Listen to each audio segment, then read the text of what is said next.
Muito bem, seguimos com o nosso farol. Doutora Fernanda já está conosco, doutora Fernanda Miniti, ela que todas as quartas-feiras gentilmente contribui aqui com o nosso programa falando sobre direito previdenciário. Doutora Fernanda, mais uma vez, seja muito bem-vinda ao nosso programa. Bom dia Roberto, bom dia a todos os ouvintes do programa Farol, mais uma quarta-feira para conversarmos sobre direito previdenciário e debater algumas questões acerca disso.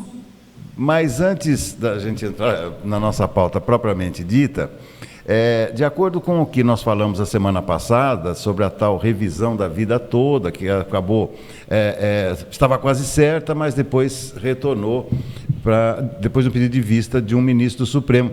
E, doutora Fernanda, a senhora deve ter tomado ciência também que o próprio presidente da República manifestou seu interesse para que isso não avançasse, ou seja, demonstrou nitidamente que há uma interferência do governo nessa votação, né, doutora Fernanda? Sim, exatamente. O presidente da República, o Bolsonaro, se manifestou contra a revisão da vida toda. Isso foi anterior ao pedido de destaque feito pelo ministro Nunes Marques. Então, o que acontece? Quando se há, o que eu já expliquei até semana passada, o que aconteceu? Já havia sido votado todos os votos e ficou decidido 6-5 a favor do aposentado. Tudo bem. Ocorre que o julgamento ele aconteceu de forma virtual, através do plenário virtual. E o que se trata então desse pedido de destaque? O pedido de destaque é que o julgamento seja levado ao plenário presencial. Porém, com um novo julgamento sendo feito no plenário presencial de algo que já havia sido votado, já havia sido amplamente debatido, não havia razão para levar isso a não ser fins políticos. Então, quando se leva isso para nova votação, o risco que se tem é que, como já dito, o ministro Marco Aurélio ele se aposentou. E o ministro Marco Aurélio foi um dos ministros que votaram a favor da revisão da vida toda. Então, portanto, o voto dele vai ser desconsiderado. E agora quem compõe o tribunal é o André Mendonça, que costuma votar a favor do governo. Então, ao que tudo demonstra, de uma análise racional, assim, em termos políticos, que não está escrito juridicamente isso, mas que tem uma interferência, uma intervenção política, até mesmo por conta da manifestação do Bolsonaro que se deu antes desse pedido de destaque, que gerou toda essa repercussão e paralisou esse processo, e vai haver uma nova votação de algo que já havia sido votado e consolidado pelo Supremo. Doutora, aqui cabe uma observação que me ocorreu durante a sua fala. É uma decisão do Supremo que, obviamente, deve estar baseada, lastreada no próprio regimento interno ou algo do gênero. Mas eu também não vi, pelo menos até agora, nenhuma manifestação, por exemplo, de entidades que defendam os interesses dos aposentados. Essas entidades, por exemplo, poderiam questionar essa atitude tomada pelo próprio Supremo, de ofício, vamos dizer assim? Vamos lá. Essa atitude, o pedido de destaque, ele não cabe questionamento ou revisão, ele ocorre de forma automática. Então, ele foi feito e ele será continuado. Agora, o que houve foi levantamento de questão de ordem feito pela OAB e outras entidades. Agora tem que aguardar para verificar se isso vai ou não ter alguma repercussão, alguma modificação. Com o argumento, que está correto, que já foi amplamente votado, debatido, que não haveria razão para fazer novamente todo o procedimento. Então, o destaque vai ocorrer. O destaque não pode usar essa palavra, vamos colocar assim, de ofício. Não há contra-argumentação. A contra-argumentação foi no sentido de levantar uma questão de ordem, alegando isso. Uma coisa que me chamou a atenção também é que, quando há um interesse manifesto do governo para que isso não progrida, ou seja, para que essa revisão não seja feita, fala-se do impacto financeiro, mas eu também não vi qualquer notícia de qual seria o tamanho desse impacto. A senhora teve acesso a essa informação? Eu não sei, ela tem acesso sim, eu não sei aqui de cabeça informar os valores. Porém, o que eu sei, isso está dentro do processo total da revisão da vida toda, ali o INSS apresentou um estudo do que representaria o impacto. Eu não lembro precisar o ano que ele apresentou, mas ele apresentou, por exemplo, de 2 anos, se eu não me engano é 2009, 2010, não me lembro os anos. Enfim, ele apresentou uma quantidade X de anos, mas essa quantidade X de anos que o INSS apresentou que repercutiriam um impacto, essas pessoas daquele estudo feito já teriam o prazo decadencial de 10 anos. Então, essas próprias pessoas desse estudo que o INSS apresentou da revisão da vida toda, essas pessoas não teriam o direito de ingressar com essa ação. Sim. Sem contar que essa ação é uma revisão inversa, é uma ação de exceção. Porque não é todo mundo que tem direito, e sim a minoria. Então, o estudo da viabilidade econômica que o INSS traz dentro do processo da revisão da vida toda, ele é falho, ele é incorreto, e existem laudos e estudos financeiros dentro do próprio processo quebrando o próprio argumento desse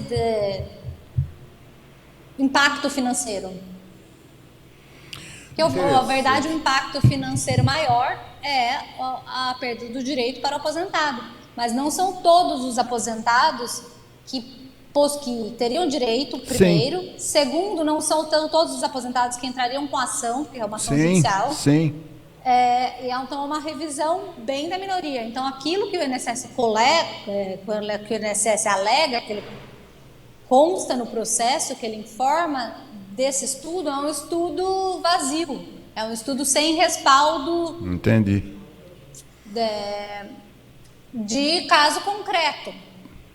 Impacto econômico, sempre, normalmente, quando se perde uma tese no Supremo, em relação à Previdência, o argumento dos ministros acaba sendo sempre impacto econômico. Isso aconteceu no pedido de desaposentação, que foi uma tese levada em que o STJ sempre julgou favorável, aí foi para o Supremo também entendeu contra, e se sabe que foram por questões políticas.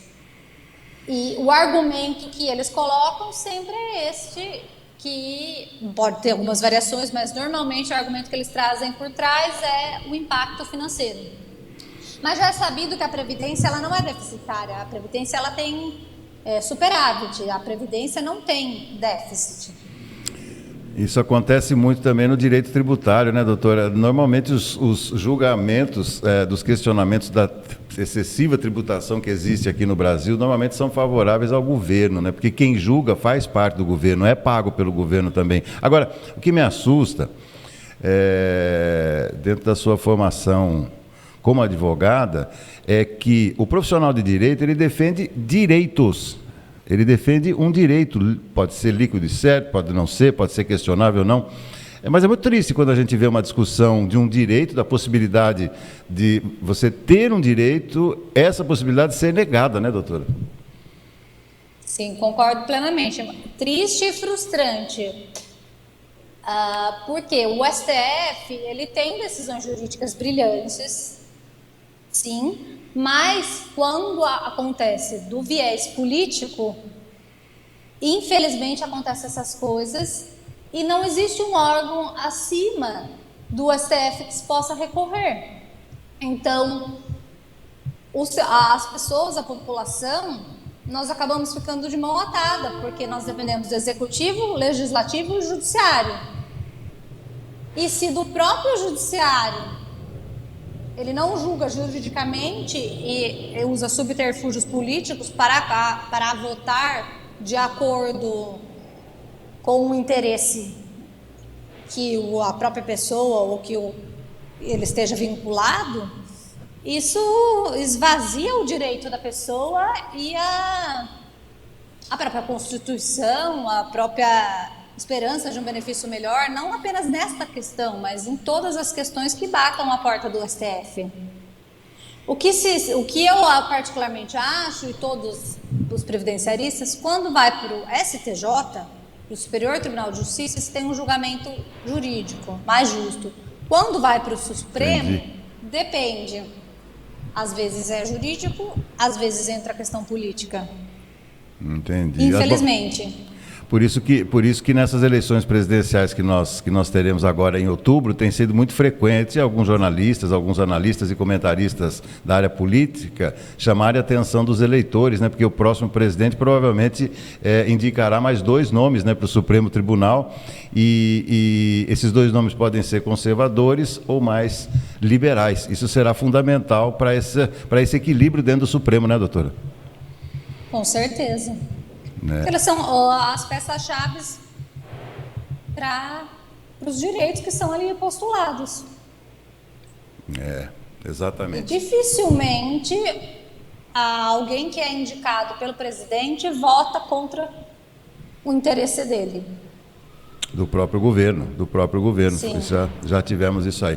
Doutora, eu vou pedir para que a gente transfira a nossa pauta para a próxima semana, ficamos concentrados nessa discussão, que é muito séria, que afeta muita gente, porque enveredamos para esse lado de direito, também tem informação jurídica e realmente o termo que a senhora usou foi perfeito. A gente se sente frustrado quando vê cerceado essa possibilidade de defender um direito de um cliente, viu, doutora? Mais uma vez, obrigado, papo extraordinário como sempre, e a gente volta a falar sobre o nosso tema, que seria a previdência privada, né? As dicas também para a construção de uma carteira previdenciária. Doutora, seu destaque final, então, entre os meus agradecimentos desde já. Eu que agradeço, um abraço para todo mundo fique com Deus, até quarta-feira que vem. Obrigado, doutora, ótima semana, amém, para todos nós. Muito bem, essa é a doutora Fernanda Miniti participando conosco aqui em mais uma edição do nosso Farol.